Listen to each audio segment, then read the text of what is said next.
प्यारे दोस्तों नमस्ते। मैं सुनाने जा रही हूँ गणेश जी भगवान की प्यारी सी कहानी। तो कहानी को आधा अधूरा सुनकर गणेश जी भगवान का अपमान ना करें और कहानी को पूरा जरूर सुने।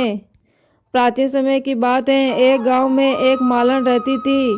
उसके पति का स्वर्गवास हो चुका था और उसके 4 साल का बेटा था। उसकी सास बहुत ही कठोर हृदय की स्त्री थी। वो बहू को बहुत तकलीफ देती थी। एक दिन सास ने अपने बहू और बेटे को घर से निकाल दिया। माँ बेटे रोते रोते एक जंगल में जा पहुँचे। वहाँ से थोड़ी ही दूर एक पेड़ के नीचे बैठ गए जहाँ पर गणेश जी भगवान का एक प्यारा सा मंदिर था। वहाँ बहुत सारे श्रद्धालु गणेश जी भगवान के दर्शन करने के लिए आते थे और दर्शन करके गणेश जी भगवान को प्रसाद चढ़ाया करते थे और फिर वो प्रसाद भक्तों में बांट दिया करते थे। इसी प्रसाद से माँ बेटे का गुजारा होने लगा। अब दोनों माँ बेटे गणेश जी भगवान की पूजा पाठ में लग गए। एक दिन उन्होंने सोचा क्यों ना हम भी जंगल से फूल लाकर यहाँ बेच दे। वो रोज जंगल से फूल लाकर उनकी माला बनाकर गणेश जी भगवान के वहाँ बेचने लगे और माला के साथ में पूजा की सामग्री और प्रसाद भी बेचने लगे। इससे उनको बहुत अच्छी आमदनी होने लगी और धीरे ही धीरे गणेश जी भगवान की कृपा से उनकी आमदनी बढ़ने लगी। और फिर दोनों माँ बेटों ने जल्दी ही एक नया मकान और एक दुकान बना ली। एक दिन उसी नगर के राजा की बेटी मंदिर में पूजा करने आई और वो राजकुमारी मालन के बेटे को देखकर उस पर मोहित हो गई और उससे विवाह करने की सोचने लगी। उसने अपनी भाभी से अपने मन की बात कही।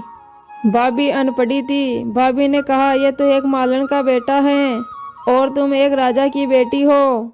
यदि तुमने उससे विवाह किया तो तुम्हारे पिता और तुम्हारी बहुत बेइज्जती होगी। पर राजकुमारी अपने बात पर अड़ी रही। मैंने तो प्रतिज्ञा कर ली है कि मैं तो उसी लड़के से विवाह रचाऊंगी। भाभी अंदर जाकर सारी बात राजा जी को बताती हैं और अपनी बहू की बात सुनकर राजा जी ने मना नहीं किया और विवाह के लिए हाँ बोल दिया। उन्होंने बड़ी धूमधाम से अपनी बेटी का विवाह मालन के बेटे के साथ करा दिया। मालन ने सबसे पहले अपने बहू बेटे को गणेश जी भगवान के मंदिर में ले जाया और गणेश जी भगवान की पूजा पाठ कराई और साथ ही गणेश जी भगवान का आशीर्वाद दिलाया।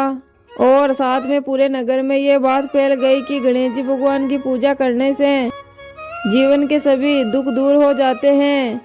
ये बात सुनकर ही नगर के सभी लोग गणेश जी भगवान के दर्शन करने मंदिर में आए। मालन और उसके बेटे की बिक्री और ज्यादा बढ़ने लगी और उधर उसकी सास के बुरे दिन आ गए।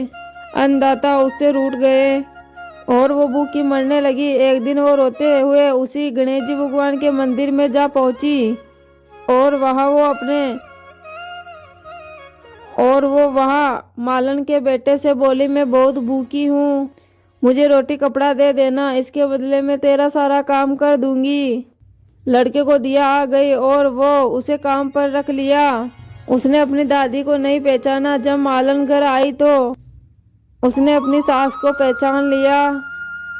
वो बोली सासू माँ आप यहाँ कैसे? तो सास बेटे की तरफ इशारा करती बोली मेरा इस सेठ के यहाँ नौकरी लगा है। बहू बोली माँ जी ये आपका बेटा है और ये घर भी आपका ही है, ये दुकान भी आपकी ही है।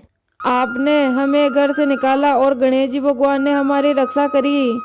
बहू की बात सुनकर सास बोली मैंने मेरी करनी भोग लिया। बहू बोली माँ जी अब आप मेरे यहाँ रहो और अपने पोते का सुख देखो।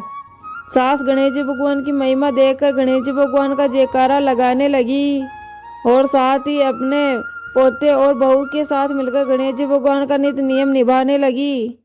गणेश जी भगवान की कृपा से मालन के घर में अन्न धन का भंडार भर गया। हे गणेश जी भगवान जैसे आपने मालन और मालन के बेटों को दिया वैसा ही सुख आप कहानी कहने वाले, सुनने वाले और उखाड़ भरने वाले को देना। प्रेम से बोले गणेश जी भगवान की जय हो।